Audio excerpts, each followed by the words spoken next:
Good morning students. आज हम लोग हमारे cell cycle and cell division chapter का जो लास्ट टॉपिक है मियोसिस, उसको कवर करेंगे। ठीक है, मियोसिस जैसे कि टॉपिक मैंने यहाँ पर लिखा है is another type of cell division. जैसे कि हम लोगों ने लास्ट क्लास में माइटोसिस पढ़ा था, वैसे ही एक और टाइप ऑफ सेल डिवीजन हमारी बॉडी में या दूसरे ऑर्गेनिजम्स की बॉडी में होता है which is known as meiosis. ठीक है, meiosis is alternatively known as the reductional division. ठीक है, रिडक्शनल डिवीजन हम लोग किस लिए कहते हैं, क्योंकि जैसे हम लोगों ने माइटोसिस में देखा था कि जो क्रोमोसोम का नंबर है, ठीक है, पेरेंट सेल से जो डॉटर सेल में क्रोमोसोम्स ट्रांसफर होते हैं, डिस्ट्रीब्यूट होते हैं, तो पेरेंट सेल और डॉटर सेल का नंबर जो है माइटोसिस में क्या रहता था, सिमिलर रहता था। ठीक है, लेकिन मियोसिस में क्या होता है कि जो पेरेंट सेल है उसके डिवीजन से जब डॉटर सेल्स बनते हैं तो डॉटर सेल्स में क्रोमोसोम का नंबर जो है वो रिड्यूस हो जाता है, जस्ट हाफ हो जाता है। ठीक है, अब इसका रीज़न क्या है? इसका रीज़न ये है कि स्पेसिफिकली अगर मैं बोलूँ तो मियोसिस जो है वो हमारी बॉडी के जर्म सेल्स में होता है। जैसे कि मैंने लास्ट क्लास में बताया था कि माइटोसिस सोमैटिक सेल्स में होता है। ठीक है, तो सोमैटिक सेल्स वो सेल्स हैं which are other cells which are not considered with the reproductive organs. ठीक है, लेकिन जर्म सेल्स जैसे कि मैंने यहाँ पर लिखा हुआ है, मियोसिस जो है स्पेसिफिकली जर्म सेल्स में ही होता है, और जर्म सेल्स हमारे रिप्रोडक्टिव ऑर्गन के अंदर रहने वाले ऐसे सेल्स हैं, ठीक है, जिनके डिवीजन से अल्टीमेटली हमारे बॉडी में गैमीट्स का फॉर्मेशन होता है। यानी कि अगर हम लोग मेल्स के केस में बात करें तो मेल्स के केस में जो जर्म सेल्स है उनका डिवीजन होगा, डिवीजन होकर के स्पर्म्स का फॉर्मेशन होगा, और वैसे ही जो फीमेल्स हैं, फीमेल्स में जब जर्म सेल्स में डिवीजन होगा तो डिवीजन होने से as a result finally ovum यानी कि एग का फॉर्मेशन होता है फीमेल्स में। तो स्पर्म और एग यानी कि जो गैमीट्स हैं, गैमीट्स के फॉर्मेशन में बेसिकली मियोसिस जो है हेल्प करता है। ठीक है, अब यहाँ पे रिडक्शनल डिवीजन जब हम लोग कह रहे हैं मियोसिस को, तो इसका सिग्निफिकेंस क्या है? एक चीज़ आप लोग, सिंपल सी चीज़ है, आप लोग सोचिए कि जैसे मान लें कि कोई ऑर्गेनिज्म है, उसमें नॉर्मली क्रोमोसोम का जो नंबर है वो होगा अगर 1। फॉर एग्जाम्पल हम लोग मान रहे हैं कोई ऑर्गेनिज्म है जिसमें क्रोमोसोम नंबर जो है वो 1 है। ठीक है, अब इस ऑर्गेनिज्म से जो गैमीट बनेगा, ठीक है, अगर गैमीट में भी एक ही क्रोमोसोम आए, मतलब कि अगर गैमीट बन रहा है, सपोजिडली हम लोग मान लेते हैं कि माइटोसिस के हेल्प से गैमीट का फॉर्मेशन हो रहा है, और अगर ये जो गैमीट है माइटोसिस से बन रहा है तो पेरेंट सेल और डॉटर सेल दोनों में क्रोमोसोम नंबर सिमिलर रहेगा, तो ये जो गैमीट बनेगा इसमें भी क्रोमोसोम नंबर सेम है। ठीक है, तो मान के चलते हैं हम लोग कि ये मेल गैमीट है।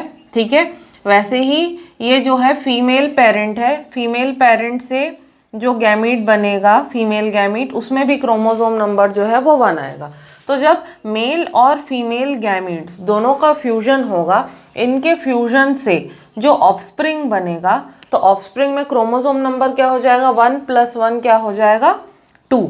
ठीक है, लेकिन ये जो ऑर्गेनिजम्स है इसमें नॉर्मली जो क्रोमोसोम नंबर रहना चाहिए वो है 1, लेकिन ऑफस्प्रिंग जो है उसमें क्रोमोसोम नंबर यहाँ पर आ गया है 2। ठीक है, तो अगर क्रोमोसोम नंबर जो है वो चेंज हो जाएगा तो क्रोमोसोम नंबर इंक्रीज होने की वजह से बहुत सारे जेनेटिक डिफेक्ट्स, बहुत सारे जेनेटिक प्रॉब्लम्स जो है वो इस ऑफस्प्रिंग के अंदर देखने के लिए मिलेंगे।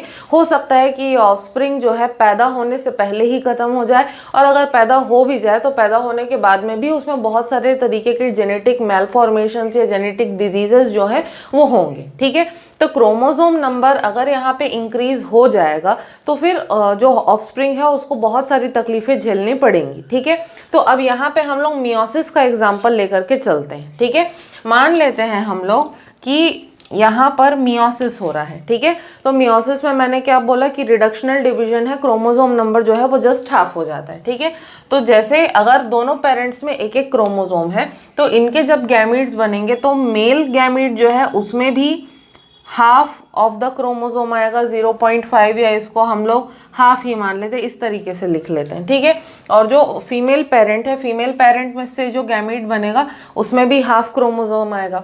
तो ये जब दोनों गैमीट्स का फ्यूजन होगा तो हाफ + हाफ कितना होता है, 1। तो ये जो ऑफस्प्रिंग है इसमें क्या आएगा, क्रोमोसोम नंबर कितना आएगा, 1 ही आएगा, मतलब कि पेरेंट्स में जितना क्रोमोसोम नंबर था उतना ही क्रोमोसोम नंबर जो है वो ऑफस्प्रिंग में भी आ गया, ठीक है। तो ऐसा ऑफस्प्रिंग जिसमें कि पेरेंट्स के जैसा ही सिमिलर क्रोमोसोम्स हो, सिमिलर नंबर ऑफ क्रोमोसोम्स हो, ऐसा ऑफस्प्रिंग जो है वो कम्प्लीटली नॉर्मल रहेगा, कम्प्लीटली हेल्दी रहेगा, उसको जो है जेनेटिक डिसऑर्डर्स या जेनेटिक मैलफॉर्मेशंस या जेनेटिक डिजीजेस जो है होने की जो प्रोबेबिलिटी है वो बहुत ज़्यादा कम हो जाएगी। ये जो ऑफस्प्रिंग है ये नॉर्मल लाइफ लीड कर पाएगा, ठीक है। तो कहने का मतलब ये है कि meiosis as a cell division it ensures that the number of chromosomes is maintained throughout each and every generation, so that chromosome number जो है वो बढ़े ना, ठीक है। क्रोमोसोम नंबर जो है जैसा हर ऑर्गेनिज्म के लिए नॉर्मल होता है, कांस्टेंट होता है, वो जो नॉर्मल या कांस्टेंट क्रोमोसोम नंबर है वो आगे आने वाली जनरेशन में भी मेंटेन रह सके, इस चीज़ को एंश्योर करता है मियोसिस, ठीक है। इसीलिए हम लोग, क्योंकि मियोसिस जो है क्रोमोसोम नंबर को क्या कर देता है, कम कर देता है, इसीलिए मियोसिस को हम लोग क्या कहते हैं,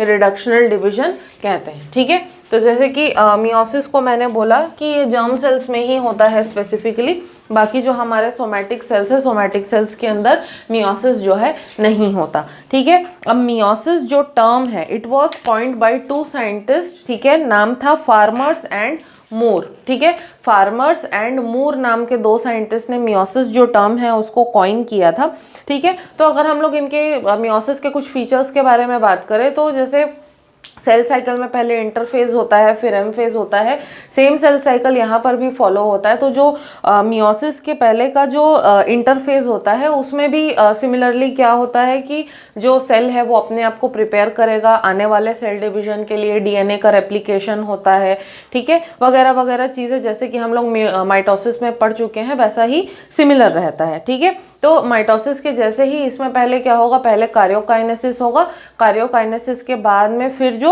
साइटोकाइनेसिस है वो होगा, मतलब कि पहले न्यूक्लियर डिवीजन होगा, फिर साइटोप्लाज्मिक डिवीजन होगा, अल्टीमेटली इस तरीके से दोनों जो डॉटर सेल्स है उनका बर्थ या उनका फॉर्मेशन जो है वो होगा, ठीक है।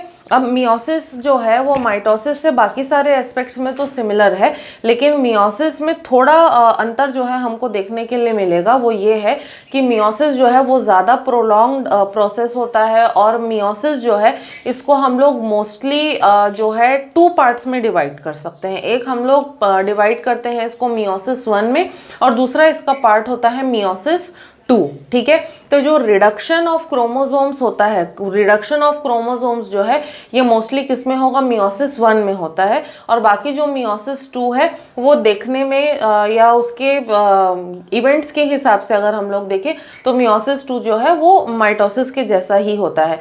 मेन जो रिडक्शन ऑफ क्रोमोसोम्स होता है वो कहाँ पर होता है, मियोसिस 1 में होगा, और बाकी मियोसिस 2 जो होगा वो जो है काफ़ी कुछ माइटोसिस के जैसा ही होगा, ठीक है। तो मियोसिस 1 और मियोसिस 2 ये दोनों जो फेजेस हैं या दोनों जो स्टेजेस हैं मियोसिस के, इसके बारे में हमको डिटेल में पढ़ना है। सबसे पहले हम लोग किसके साथ स्टार्ट करेंगे, हम लोग स्टार्ट करेंगे मियोसिस 1 के साथ में।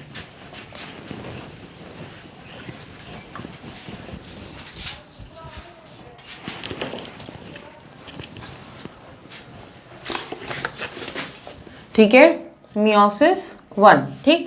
अब मियोसिस 1 जो है इसमें भी माइटोसिस के जैसे प्रोफेज, मेटाफेज, एनाफेज और टीलोफेज रहेगा। तो हम लोग इसको कैसे टर्म करेंगे, prophase 1, metaphase 1, anaphase 1 and telophase 1, ठीक है। ये 1 जो हम लोग लिखते जा रहे हैं, यहाँ पे ऐड करते जा रहे हैं, this is just to signify कि ये मियोसिस 1 का पार्ट है, ठीक है। अब ये जो चारों फेजेस हैं, प्रोफेज, मेटाफेज, एनाफेज और टीलोफेज, ठीक है, ये जो चारों फेजेस हैं ये बाकी जो दूसरे सेल डिविजन्स होते हैं उनसे डिफरेंट है, बिकॉज ये जो मियोसिस 1 है, मियोसिस 1 के अंदर ही जो क्रोमोसोम्स के नंबर में रिडक्शन होता है वो सारे इवेंट्स जो हैं इसी मियोसिस 1 के अंदर होंगे, ठीक है। अब मियोसिस 1 के सबसे पहले स्टेज पे आते हैं हम लोग प्रोफेज 1 पे, ठीक है। तो जो प्रोफेज 1 होता है, प्रोफेज 1 जो है इसमें बेसिकली क्या होगा कि जो रिडक्शन ऑफ क्रोमोसोम्स है, ठीक है, ये होगा। और प्रोफेज 1 जो है ये सबसे ज़्यादा प्रोलॉन्ग्ड और सबसे ज़्यादा कॉम्प्लिकेटेड फेज़ होता है मियोसिस का। बाकी सारे फेजेस तो जो हैं उनके इवेंट्स सब कुछ सिमिलर होते हैं, सिंपल होते हैं, लेकिन प्रोफेज 1 जो है, प्रोफेज 1 थोड़ा ज़्यादा प्रोलॉन्ग्ड है, थोड़ा ज़्यादा कॉम्प्लिकेटेड है, ठीक है। प्रोफेज 1 जो है, ठीक है, इसको हम लोग और 5 फेजेस में डिवाइड कर सकते हैं, बेस्ड कि कौन कौन से इवेंट्स किस किस फेज में हो रहे हैं उस बेसिस पे, ठीक है। तो हमारे पास 5 और फेजेस हैं प्रोफेज के, इनफैक्ट प्रोफेज 1 के। सबसे पहला है लेप्टोटीन, फिर है जाइगोटीन, फिर है पैकिटीन, फिर है डिप्लोटीन और लास्टली है डायाकाइनेसिस, ठीक है।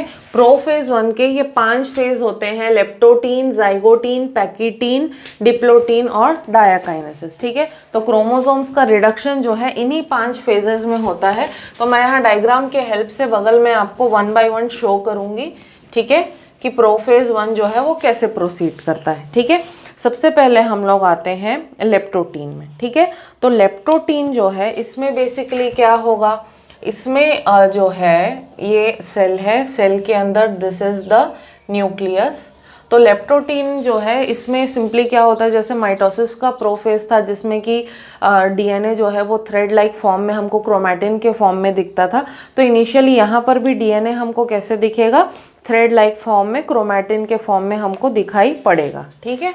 तो सबसे पहले क्या हो रहा है, यहाँ पे क्रोमोसोम जो है ये हमको इस तरीके से थ्रेड लाइक फॉर्म में दिख रहा है। ये कौन सा स्टेज होगा, लेप्टोटीन स्टेज, ठीक है। तो क्रोमोसोम्स जो हैं ये क्या होंगे, इस तरीके से प्रोफेज 1 के लेप्टोटीन स्टेज में हमको जो क्रोमैटिन है, डीएनए जो है वो क्रोमैटिन के फॉर्म में, थ्रेड लाइक फॉर्म में हमको दिखेगा, ठीक है। इसके बाद में यहाँ पे और क्या चीज़ होती है लेप्टोटीन में, फॉर्मेशन ऑफ होमोलोगस क्रोमोसोम्स, मतलब कि डीएनए का रेप्लिकेशन होगा, डीएनए डुप्लीकेट होता है। डीएनए डुप्लीकेट होने के बाद में ये क्या करता है, जनरली नॉर्मल स्टेज में जो अनडिवाइडिंग स्टेज होता है उसमें क्या होता है कि क्रोमोसोम जो डीएनए जो है उसमें क्रोमैटिन का एक ही थ्रेड होता है, लेकिन जब डीएनए का रेप्लिकेशन हो जाता है, रेप्लिकेशन होने के बाद में जो एक और एक्स्ट्रा कॉपी ऑफ डीएनए बनती है वो क्या करती है, वो भी इस तरीके से, ये प्राइमरी कंस्ट्रक्शन है, सेंट्रोमियर है, एक ही सेंट्रोमियर से 2 क्रोमैटिन जो है रेप्लिकेशन के बाद अटैच हो जाते हैं, ठीक है। तो ये स्टेज फिलहाल हमको लेप्टोटीन में देखने के लिए मिलेगा, ठीक है। इसके बाद हम लोग नेक्स्ट आते हैं जाइगोटीन पे। जाइगोटीन में क्या होगा कि ये जो अभी क्रोमैटिन हमको थ्रेड लाइक फॉर्म में दिख रहा है, अब ये धीरे धीरे कंडेंस होकर के किस में दिखने लगेगा, हमको क्रोमोसोम्स के फॉर्म में प्रॉपर दिखने लगेगा, लाइक दिस, ठीक है। तो इस तरीके से कंडेंस हो गया क्रोमोसोम, क्रोमोसोम डीएनए कंडेंस हो गया, डीएनए कंडेंस होकर के इस तरीके से हमको क्रोमोसोम के फॉर्म में दिखने लगेगा, कहाँ पर, जाइगोटीन में, ठीक है। जाइगोटीन में इसके बाद क्या होता है कि जो होमोलोगस क्रोमोसोम्स होते हैं, मतलब कि जो सिमिलर होते हैं, उनकी क्या हो जाती है, इस तरीके से पेयरिंग हो जाती है, मतलब एक पेयर बना लेते हैं, ठीक है। तो ये जो pairing of chromosomes, homologous chromosomes होता है, ये जो पेयरिंग ऑफ होमोलोगस क्रोमोसोम्स है, इस इवेंट को हम लोग कहते हैं synapsis formation, formation of pair of homologous chromosomes is known as the synapsis formation. तो ये होमोलोगस क्रोमोसोम्स का क्या बन गया है, पेयरिंग बन गया है, this event is known as the synapsis formation, ठीक है। अब होमोलोगस क्रोमोसोम का जब ये पेयर बन गया है, ठीक है, तो इस कंडीशन में जो क्रोमोसोम्स का स्ट्रक्चर हमको दिख रहा है, इस कंडीशन में हम लोग क्रोमोसोम्स को क्या कहते हैं, हम कहते हैं कि they are chromosomes are bivalent, okay. In this stage we call that the chromosomes are what, bivalent, ठीक है। अब हम लोग जाइगोटीन के बाद नेक्स्ट इवेंट पर, नेक्स्ट स्टेज पर आते हैं, दैट इज द पैकिटीन, ठीक है। पैकिटीन में क्या होगा, पैकिटीन जो है इसमें ऐसा होता है कि ये जो अब होमोलोगस क्रोमोसोम्स का जो बाईवैलेंट आजू बाजू में प्रेजेंट था, इसमें क्या होगा कि ये क्रोमोसोम नंबर 1 है और यहाँ पे ये क्रोमोसोम नंबर 2 रहेगा। ठीक है, तो क्रोमोसोम 1 के जो क्रोमैटिड्स होंगे और क्रोमोसोम 2 के जो क्रोमैटिड्स होंगे, ठीक है, ये दोनों क्या करते हैं, ये आपस में क्या बना लेते हैं, आपस में ये अपने जो सेगमेंट्स हैं उनको क्या करेंगे, एक्सचेंज करेंगे। ठीक है, तो इसमें बेसिकली होता क्या है, इस तरीके से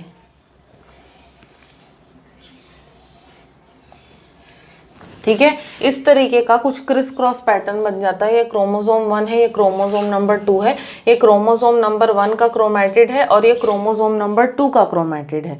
ठीक है, तो इसमें क्या होता है कि जो क्रोमैटिड्स हैं, नॉन सिस्टर या नॉन होमोलोगस क्रोमोसोम्स के जो क्रोमैटिड्स हैं, ये आपस में इस तरीके का एक क्रिस क्रॉस स्ट्रक्चर बना लेते हैं। ठीक है, और ये क्या करते हैं कि अपने जो सेगमेंट्स हैं, अपने जो जीन्स हैं, उनको क्या करते हैं, एक्सचेंज करते हैं। ठीक है, तो ये जो इवेंट होता है इसको हम लोग कहते हैं क्रॉसिंग ओवर। ठीक है, समझ में आया। जैसे सिंपल सा एक और एग्जांपल मैं तुम लोगों को यहाँ पर देती हूँ। सपोज ये एक क्रोमोसोम है, क्रोमोसोम नंबर 1 हम लोग मान लेते हैं इसको, लाइक दिस, और यहीं पर ये दूसरा क्रोमोसोम है जो है क्रोमोसोम नंबर 2। तो क्रोमोसोम नंबर 1 के जो क्रोमैटिड्स हैं और क्रोमोसोम नंबर 2 के जो क्रोमैटिड्स हैं, ये क्या करते हैं, आपस में ये एक्स या क्रिस क्रॉस शेप का जो सिजर शेप का स्ट्रक्चर है या ये जो पैटर्न है इसको बनाते हैं। ठीक है, इस पैटर्न को बनाने के बाद में क्रोमोसोम नंबर 1 और क्रोमोसोम नंबर 2 के जो क्रोमैटिड्स आपस में एक दूसरे से क्रिस क्रॉस पैटर्न बनाए हुए हैं, ये क्या करते हैं कि अपने अपने सेगमेंट्स को आपस में क्या करेंगे, इंटरचेंज करेंगे। ठीक है, तो अगर इनमें इंटरचेंज होता है तो उसके बाद क्या होगा कि ये जो क्रोमोसोम्स हैं, जब सेगमेंट्स इंटरचेंज हो जाएंगे, सेगमेंट्स के इंटरचेंज होने के बाद ये क्रोमोसोम्स जो हैं आपस में क्या हो जाएंगे, एक दूसरे से अलग हो जाएंगे। ठीक है, और पैटर्न कैसा निकल के आएगा, पैटर्न कुछ इस तरीके का निकल के आएगा। देखो,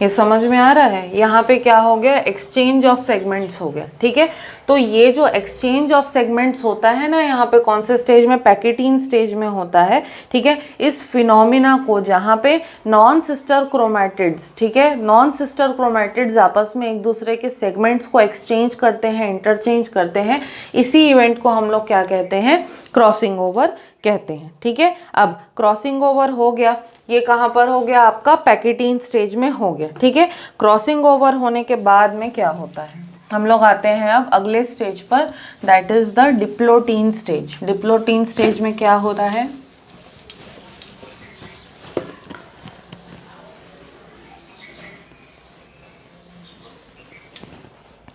ठीक है, डिप्लोटीन स्टेज में अब ये जो हमको क्रिस क्रॉस पैटर्न यहाँ पे जो मैंने बनाया था, ये जो क्रिस क्रॉस पैटर्न बनता है, ठीक है, तो इसमें क्या होगा कि जनरली अभी तक क्या था, पूरा क्रोमोसोम एक दूसरे से मिला हुआ था या एक दूसरे से इस तरीके से क्रिस क्रॉस पैटर्न बनाए हुआ था। ठीक है, तो डिप्लोटीन में क्या होगा कि पूरा क्रोमोसोम जो है, ठीक है, वो एक दूसरे से अलग हो जाएगा।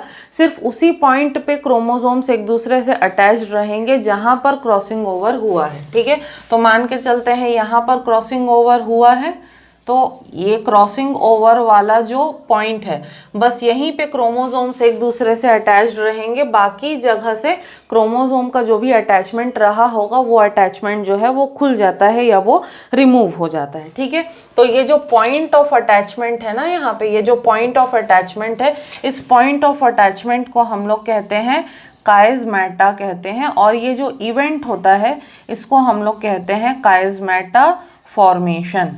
ठीक है, ये जो पॉइंट ऑफ अटैचमेंट है जहाँ पर क्रॉसिंग ओवर हुआ है, ठीक है, तो ये जो पॉइंट ऑफ अटैचमेंट है इसको हम लोग कहते हैं काइज़मेटा, या इसको सिंगुलर में हम लोग काइज़मा कहते हैं, ठीक है। और ये जो पूरा प्रोसेस है, ये जो पूरा फिनोमिना है, इसको हम लोग कहते हैं काइज़मेटा फॉर्मेशन, जो कि कहाँ होता है, डिप्लोटीन में होता है, ठीक है। इसके बाद फाइनली हम लोग कहाँ पर आते हैं, डायाकाइनेसिस में। डायाकाइनेसिस में जो है काइज़मेटा अभी तक बन चुका था, काइज़मेटा जो है वो भी डिसअपियर हो जाता है, काइज़मेटा जो है वो भी गायब हो जाता है। और उसके बाद में क्या बचता है, काइज़मेटा के गायब होने के बाद में क्या होगा कि इस तरीके से क्रोमोसोम्स जो हैं वो एक दूसरे से अब पूरी तरीके से क्या हो जाएंगे, सेपरेट हो जाएंगे,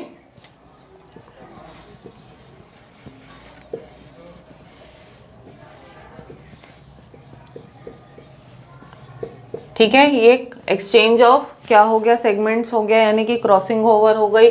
काइज़मेटा जो इनका पॉइंट ऑफ अटैचमेंट था वो भी अब ओपन हो गया। उसके ओपन हो जाने के बाद में ये सारी चीज़ें कहाँ हो रही थी, न्यूक्लियस में हो रही थी। तो न्यूक्लियस में न्यूक्लियोलस भी प्रेजेंट रहता है, ठीक है। तो ये जो न्यूक्लियोलस इसके अंदर प्रेजेंट रहेगा, न्यूक्लियोलस जो है वो डायाकाइनेसिस के स्टेज में आकर के क्या होने लगेगा, डिसअपियर होने लगेगा, गायब हो जाएगा, ठीक है। और क्रोमोसोम्स जो है वो और ज़्यादा कंडेंस हो जाएंगे, और ज़्यादा शॉर्ट हो जाएंगे, और अपना जो कैरेक्टरिस्टिक उनका बटरफ्लाई स्ट्रक्चर है, ऐसा बटरफ्लाई स्ट्रक्चर जो है क्रोमोसोम्स क्या कर लेंगे, अटेन कर लेंगे, ठीक है। तो ये डायाकाइनेसिस के साथ में क्या खत्म हुआ, हमारा प्रोफेज 1 खत्म हो गया।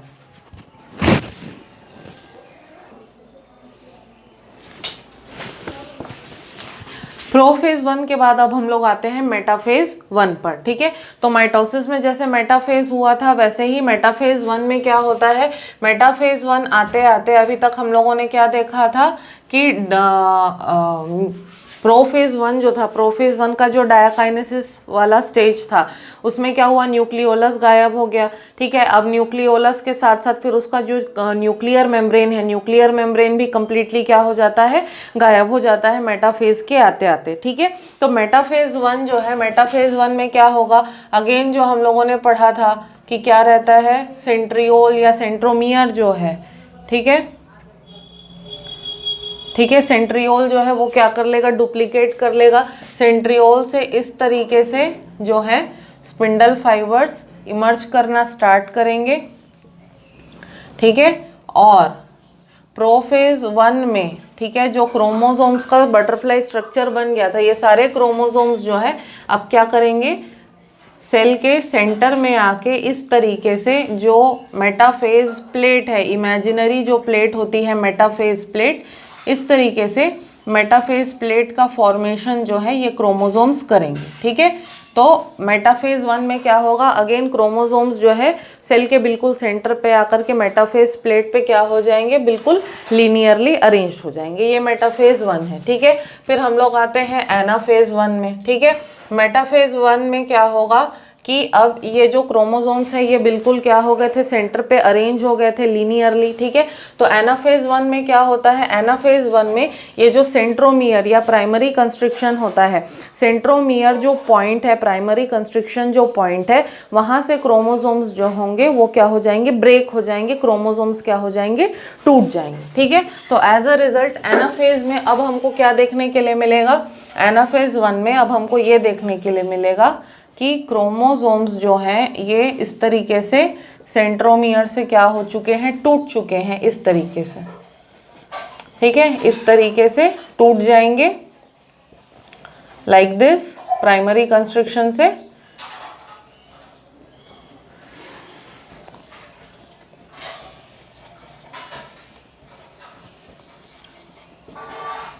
ठीक है, ये हो गया आपका एनाफेज 1, टूट गए। टूटने के बाद में क्या होगा कि फिर इनका ओरिएंटेशन जो है ये चेंज होगा, ओरिएंटेशन इनका घूमेगा, ठीक है। तो ओरिएंटेशन घूमने के बाद में क्या हुआ, फिर होगा ये कि जो सेंट्रोमियर है, प्राइमरी कंस्ट्रिक्शन जो है वो किसकी तरफ घूम जाएगा, सेंट्रियोल के तरफ घूम जाएगा, ठीक है, इस तरीके से। और जो क्रोमोसोम की आर्म्स है वो कहाँ हो जाएंगी, पीछे की तरफ हो जाएंगी, ठीक है। तो ओरिएंटेशन क्या हो गया, बिल्कुल इस तरीके से चेंज हो जाता है। ठीक है, अब ये एनाफेज में क्या होगा, ओरिएंटेशन चेंज होने के बाद में कि ये जो क्रोमोसोम्स हैं अब धीरे धीरे किस तरफ मूव करने लगेंगे, ये सेंट्रियोल की तरफ। मतलब कि ये जो क्रोमोसोम्स हैं अब हाफ में स्प्लिट हो गए। ठीक है, हाफ में स्प्लिट होने के बाद में ये जो क्रोमोसोम का जो हाफ सेट है, ये 1 हाफ सेट है, ये 2nd हाफ सेट है। ठीक है, तो दोनों जो हाफ क्रोमोसोम्स का सेट है वो ऑपोजिट डायरेक्शन में मूव करने लगेगा। एक इधर की तरफ मूव करने लगेगा एक सेट, और एक सेट इधर नीचे की तरफ मूव करने लगेगा। सिमिलरली क्या होगा कि धीरे धीरे ये जो स्पिंडल फाइबर्स है, स्पिंडल फाइबर्स भी धीरे धीरे क्या होने लगेंगे, गायब होने लगेंगे। ठीक है, ये कौन सा स्टेज था, ये आपका एनाफेज स्टेज था। ठीक है, तो अब एनाफेज स्टेज खत्म होने के एंड में क्या होगा, एनाफेज स्टेज खत्म होते तक धीरे धीरे अब ये स्पिंडल फाइबर्स भी गायब होने लगे। तो अब यहाँ पे क्या हो चुका है, यहाँ पे हो चुका है reduction in the number of chromosomes. क्योंकि जैसे ही एनाफेज में जो सेंट्रोमियर ब्रेक हुआ, सेंट्रोमियर या प्राइमरी कंस्ट्रिक्शन जो है ब्रेक होने के बाद में एक हाफ क्रोमोसोम का इधर मूव कर गया और एक हाफ जो है इधर मूव कर गया। मतलब कि ये क्रोमोसोम नंबर क्या हो गया, रिड्यूस हो चुका है। ठीक है, क्रोमोसोम नंबर रिड्यूस हो चुका है। तो जो क्रोमोसोम नंबर जो है अगर मान के चलते हैं हम लोग 2 था, तो ये कौन सा स्टेज था, डिप्लॉयड स्टेज था। क्रोमोसोम नंबर नॉर्मली अगर सेल का 2 था तो ये डिप्लॉयड स्टेज था। तो जब ये 2 से स्प्लिट होकर के हाफ में यानी कि 1 में चला जाता है, तो ये हाफ पार्ट इधर चला गया, ये हाफ पार्ट जो है ये इधर चले गया क्रोमोसोम्स का। और अब ये जो सेल का स्टेज है, ये जो क्रोमोसोम्स का स्टेज है, अब इस सेल के स्टेज को या क्रोमोसोम के स्टेज को हम लोग क्या कहेंगे, हैप्लॉइड। हैप्लॉइड यानी कि हाफ नंबर ऑफ क्रोमोसोम्स। तो अब हाफ नंबर ऑफ क्रोमोसोम्स जो है इनका 2 ग्रुप, हाफ क्रोमोसोम्स का 2 ग्रुप जो है बन चुका है। ये ग्रुप नंबर 1 है और ये ग्रुप नंबर 2 है। ठीक है, ये कहाँ हुआ, ये एनाफेज 1 में हुआ। ठीक है, अब इसके बाद हम लोग आते हैं टीलोफेज 1 में।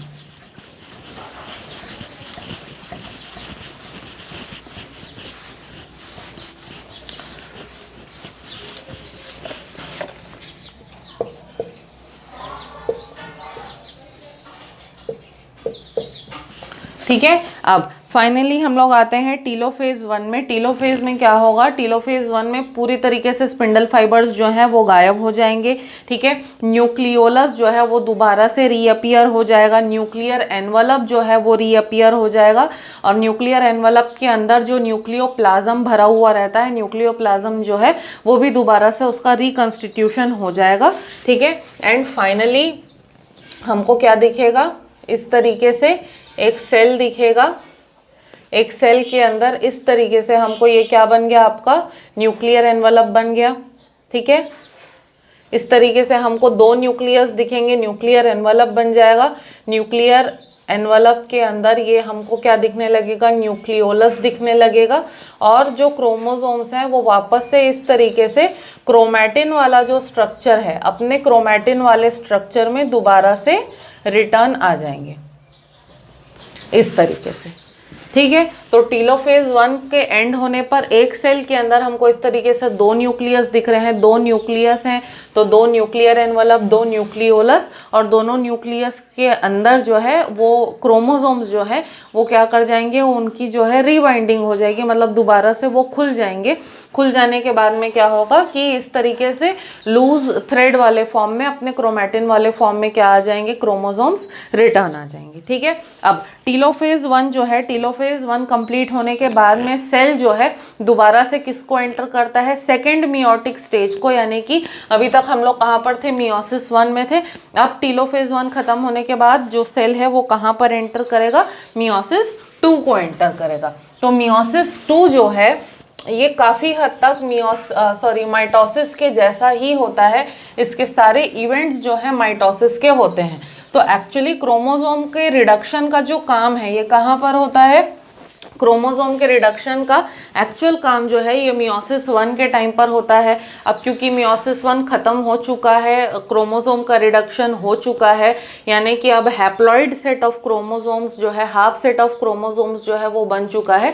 तो इसके बाद जो दोनों न्यूक्लियसेस हैं, ठीक है, उनको हमको सेपरेट करना है। और फाइनली क्या होगा कि अब मियोसिस 2 खत्म होने के बाद में जो नंबर ऑफ डॉटर सेल्स है वो डबल हो जाएगा। मतलब कि मियोसिस में एक पेरेंट सेल जो है, एक पेरेंट सेल से 4 डॉटर सेल्स बनेंगे। कैसे 4 डॉटर सेल्स बनेंगे? जैसे कि अगर एक पेरेंट है, ठीक है, मियोसिस 1 जब होगा, मियोसिस 1 में एक पेरेंट सेल से 2 डॉटर सेल्स बनेंगे, ठीक है। उसके बाद मियोसिस 2 जो है, मियोसिस 2 में जब ये दोनों डॉटर सेल्स एंटर करेंगे तो जो दोनों डॉटर सेल्स हैं, ठीक है, इनसे अगेन 2 डॉटर सेल्स और बनेंगे लाइक दिस, ठीक है। तो ओवरऑल क्या होगा, मियोसिस में एक पेरेंट सेल जो है वो 4 डॉटर सेल्स प्रोड्यूस करेगा और ये जो चारों डॉटर सेल्स होंगे ये क्या होंगे, हैप्लॉइड होंगे, ठीक है। क्योंकि ये जो पेरेंट सेल था ये डिप्लॉइड कंडीशन में था, ठीक है। मियोसिस 1 होने के बाद जो दोनों डॉटर सेल्स बने ये क्या होंगे, हैप्लॉइड होंगे, ठीक है। अब जैसे कि मैंने बोला कि मियोसिस 2 जो है ये किसके जैसे होता है, कंप्लीटली माइटोसिस के जैसा ही होता है।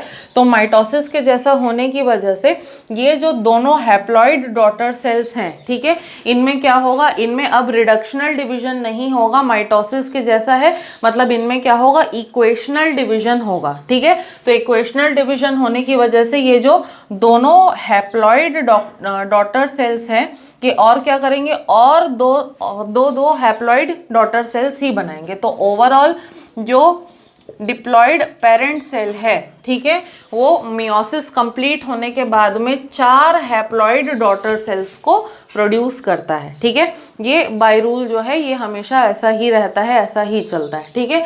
तो मियोसिस 2 जैसे मैंने बोला कि माइटोसिस के जैसा ही होता है। तो जल्दी से हम लोग देख लेते हैं कि मियोसिस 2 का प्रोसेस कैसे कंप्लीट होता है।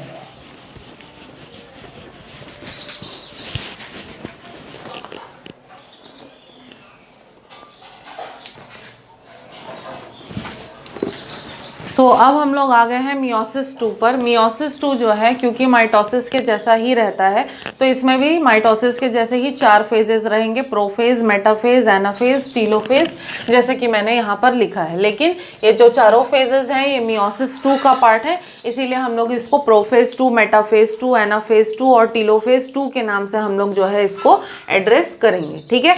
अब प्रोफेज 2 से हम लोग स्टार्ट करते हैं। तो प्रोफेज 2 जो है इसमें बेसिकली होता क्या है कि अभी तक हम लोगों ने क्या देखा, मियोसिस 1 कंप्लीट होने के बाद में हर जो न्यूक्लियस है उसके अंदर क्या होगा, हैप्लॉइड सेट ऑफ क्रोमोसोम जो है वो बन जाएगा, ठीक है। हैप्लॉइड सेट ऑफ क्रोमोसोम बन गया, ठीक है। हैप्लॉइड सेट ऑफ क्रोमोसोम बनने के बाद में ये जो हैप्लॉइड सेट ऑफ क्रोमोसोम है इसमें भी क्या होता है, दोबारा से डीएनए रेप्लिकेशन होता है, ठीक है। क्योंकि आफ्टर ऑल ये एक डॉटर सेल है, इससे 2 डॉटर सेल्स और बनेंगे, ठीक है, मियोसिस 2 कंप्लीट होने के बाद में। तो दोनों डॉटर सेल्स में जो है बराबर अमाउंट में हैप्लॉइड सेट ऑफ क्रोमोसोम जाना है। तो हैप्लॉइड ऑलरेडी है उसका भी अगर हाफ हो जाएगा तो फिर जो डॉटर सेल्स है उनके पास तो कुछ ही नहीं जाएगा, ठीक है। तो जनरली क्या होता है कि प्रोफेज 2 के पहले पहले जो ये हैप्लॉइड सेट ऑफ क्रोमोसोम है इसमें भी क्या होगा, आपका डीएनए रेप्लिकेशन होगा। तो जनरली क्या होता है नॉर्मली कि एक सिंगल क्रोमैटिन जो है इस तरीके से थ्रेड लाइक फॉर्म में प्रेजेंट रहेगा, ठीक है। हैप्लॉइड सेट ऑफ क्रोमोसोम है तो इसमें अगर सिंगल क्रोमैटिन जो है ये प्रेजेंट रहेगा तो इस क्रोमैटिन में भी क्या होगा, रेप्लिकेशन होगा। रेप्लिकेशन होने से जो एक्स्ट्रा जो नया डीएनए का सिंथेसिस होगा वो भी क्या होगा कि जो एक सिंगल सेंट्रोमियर है इसी सिंगल सेंट्रोमियर के हेल्प से क्या होगा, अपने आप को अटैच कर लेगा, ठीक है। तो इस तरीके से एक सेंट्रोमियर से 2 क्रोमैटिन जो है वो हमको अटैच्ड दिखेंगे, ठीक है। तो प्रोफेज में क्या होगा कि सबसे पहली चीज ये होगी कि क्रोमैटिन जो है वो धीरे धीरे क्या होने लगेगा, कंडेंस होने लगेगा, ठीक है। क्रोमैटिन कंडेंस हो जाएगा, थिक हो जाएगा और क्रोमोसोम का नॉर्मल जो बटरफ्लाई शेप स्ट्रक्चर होगा वैसा बटरफ्लाई शेप स्ट्रक्चर जो है उसको अटेन कर लेगा, ठीक है। उसके बाद क्या होगा, उसके बाद ऐसा होगा कि ये जो है अब क्रोमोसोम का स्ट्रक्चर जो है प्रोफेज 2 खत्म होते होते बन जाएगा लाइक दिस, ठीक है। उसके बाद जो सेंट्रियोल था, सेंट्रियोल जो है उसका भी रेप्लिकेशन होगा, वो भी डुप्लीकेट होगा।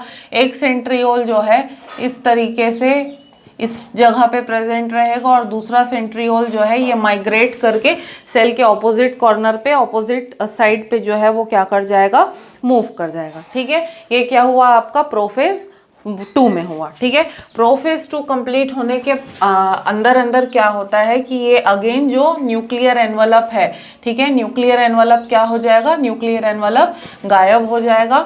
ठीक है, दोनों सेंट्रियोल्स जो हैं इनमें डुप्लीकेशन हो जाएगा लाइक दिस। दोनों सेंट्रियोल्स जो हैं सेल के ऑपोजिट कॉर्नर्स पे क्या कर जाएंगे, मूव कर जाएंगे। ठीक है, दिस इज द सेंट्रियोल।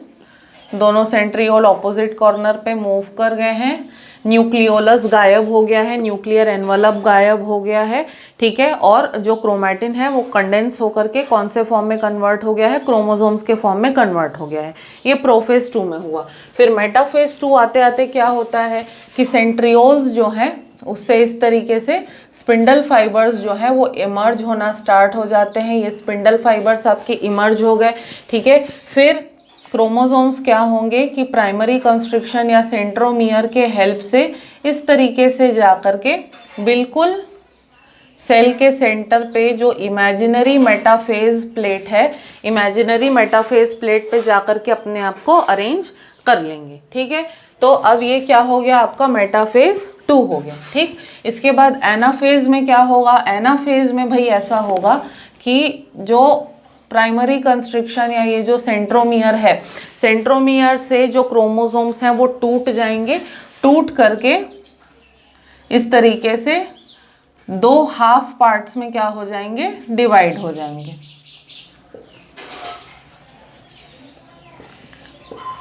ठीक है, तो अब यहाँ पे हम लोग क्या चीज़ देख रहे हैं, पहले हम लोगों ने क्या देखा प्रोफेज 2 में कि जो हैप्लॉइड क्रोमोसोम्स थे उनके अंदर भी हैप्लॉइड जो डीएनए था उसके अंदर भी क्या हुआ, रेप्लिकेशन हुआ था। तो हैप्लॉइड जो है उसमें एक एक्स्ट्रा सेट जो है डीएनए का वो बन गया था। ठीक है, तो अब यहाँ पे एनाफेज में हम लोग देख रहे हैं कि ये जो हैप्लॉइड सेट, हैप्लॉइड जो क्रोमोसोम था उसमें एक एक्स्ट्रा सेट ऐड हो गया था।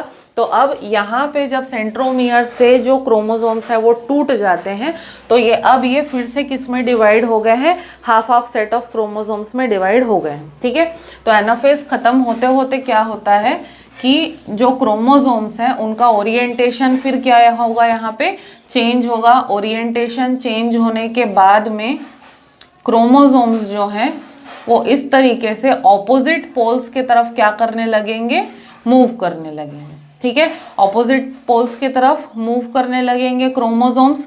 स्पिंडल फाइबर जो है, स्पिंडल फाइबर धीरे धीरे क्या होने लगेगा, गायब होने लगेगा। ठीक है, लाइक दिस। तो क्रोमोसोम्स जो है ऑपोजिट पोल्स के तरफ, सेंट्रियोल के तरफ, ऑपोजिट सेंट्रियोल्स के तरफ मूव करने लगेंगे। स्पिंडल फाइबर्स जो है, स्पिंडल फाइबर्स पूरी तरीके से क्या हो जाएंगे, गायब हो जाएंगे। ये क्या होगा, एनाफेज में होगा। ठीक है, उसके बाद एनाफेज खत्म होने के बाद हम लोग किस पे आते हैं, नेक्स्ट हम लोग आते हैं टीलोफेज पे। ठीक है, तो टीलोफेज जो है इसमें फाइनली क्या होगा कि क्रोमोसोम्स जो है दे विल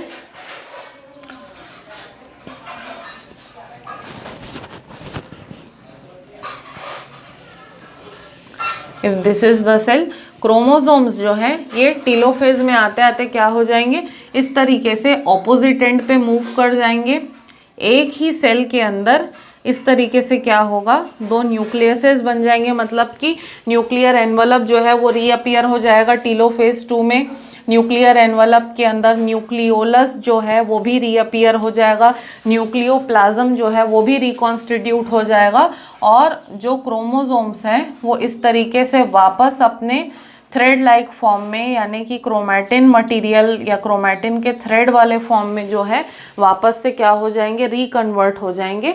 ठीक है, टीलोफेज खत्म होते होते तक अब एक ही सेल के अंदर हमको 2 न्यूक्लियस देखने के लिए मिलेंगे और टीलोफेज 2 के बाद में फाइनली क्या होगा, साइटोकाइनेसिस होगा। ठीक है, तो यहाँ पर साइटोकाइनेसिस जो है क्योंकि जर्म सेल्स में होता है ज़्यादातर, ठीक है। तो अगर जैसे प्लांट का जर्म सेल है, ठीक है, प्लांट के जर्म सेल के अंदर क्या होगा, जैसे हम लोगों ने देखा था सेल प्लेट का फॉर्मेशन होगा प्लांट सेल के केस में, और अगर एनिमल सेल्स हैं तो एनिमल सेल्स के केस में इस तरीके से क्या होगा, सेल फरो का फॉर्मेशन होगा। जो भी केस हो, चाहे सेल प्लेट बने या सेल फरो बने, ठीक है, दोनों ही केसेस में क्या होगा कि धीरे धीरे धीरे जो दोनों सेल्स हैं वो आपस में क्या हो जाएंगे, एक दूसरे से सेपरेट हो जाएंगे।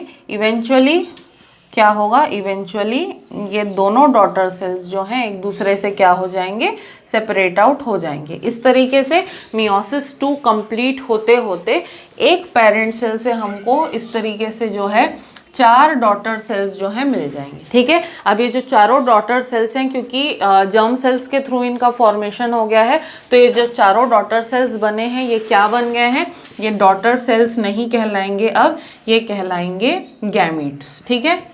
तो एक जर्म सेल के डिवीजन से 4 डॉटर सेल्स बनेंगे। ये जो चारों डॉटर सेल्स हैं इनमें फर्दर ग्रोथ होगा, डिफरेंशिएशन होगा।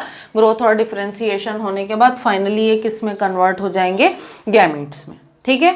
तो आई होप कि आप लोगों को मियोसिस जो पूरा प्रोसेस है वो समझ में आया है, ठीक है। अगर इस पर्टिकुलर टॉपिक में मियोसिस में आपको कहीं भी कोई भी डाउट आता है तो आप लोग मुझसे पूछ लीजिएगा। हाउएवर वीडियो के साथ साथ जो सपोर्टिंग डायग्राम्स है वो भी मैं आप लोगों को जो है ऐप में अपलोड कर दूंगी तो वहाँ से देख करके आप लोग थोड़ा सा आप लोगों को और ज़्यादा क्लैरिटी आएगी टॉपिक में। और अगर फिर भी कोई डाउट आता है लेक्चर को देखने के बाद, डायग्राम्स को ऑब्जर्व करने के बाद फिर भी कोई डाउट आता है तो आप लोग प्लीज़ मुझसे पूछ लीजिएगा। हम लोग नेक्स्ट क्लास में डाउट्स को क्लैरिफाई करेंगे और अगले चैप्टर को भी स्टार्ट करेंगे। Thank you.